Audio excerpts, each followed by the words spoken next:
Hi guys, my name's Kelvin Hind, IFBB Pro, runner-up at the 2023 Masters Olympia, and I'm going to take you through some of my favourite workouts.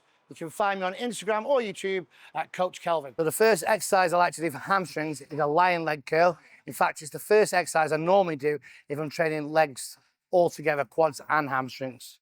Always set the lever up so you get a maximum stretch. So you'll have a lever here potentially, what you can change to go up or down with that. And then you've got the length of the legs. So you want to set that up so it's just sitting on the back of your heels. Your knees just sitting off the edge. Curl all the way up to the top, keeping the back nice and tight to the floor. Again, you don't want to be hitching through your hips and bring your bum up. Try and keep your hips flat and curl through the hamstrings. Again, it depends on how many hamstring exercises you're going to do.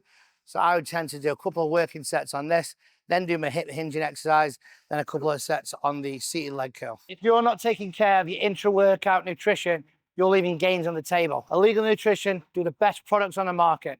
In this, I've got my EAAs, my creatine, and my hydration that keeps me training for longer and reserves all that muscle I've been working hard to build. So the second exercise I like to do for the hamstrings is a stiff-legged deadlift, or you can call it a Romanian deadlift. The idea is we're keeping the knees nice and stiff.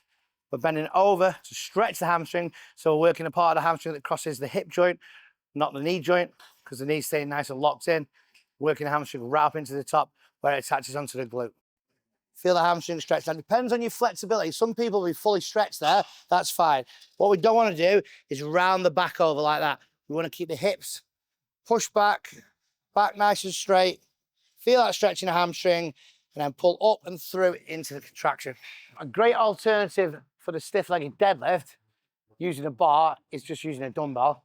But this is a variation that you won't see very often. This is called a good morning. I like to do it on a Smith machine so that I can place my feet behind me and I'm not going to fall over on my face. I'm going to lean forward, keeping the back nice and straight. Again, knees locked. Feel that stretch in the hamstrings. Oh, that's nice. And drive up through there. So Smith machine, good morning. That's a really good alternative if you don't like doing deadlifts. So here we've got the seated leg curl. Now I like to do this as my final leg curl exercise, my final hamstring exercise, where I can get a nice contraction towards the end. I want you to do at least one leg curling exercise and at least one hip hinging exercise. So it can be either the lion leg curl that I've already done, the seated leg curl that I'm about to do, and then we're going to do the stiff-legged deadlift that I've also already done. The important part of this is to keep your abs nice and tight. You'll feel most people go into a hyperextension here, feel the lower back. Keep your abs engaged, push yourself into the machine so your back's nice and tight to the pad. Drive your heels right into the back to really contract these hamstrings. Again, this is a prime machine, so you can lower the strength curve to favor either more tension at the end range or more tension at the start range. But any leg curl is fine to do.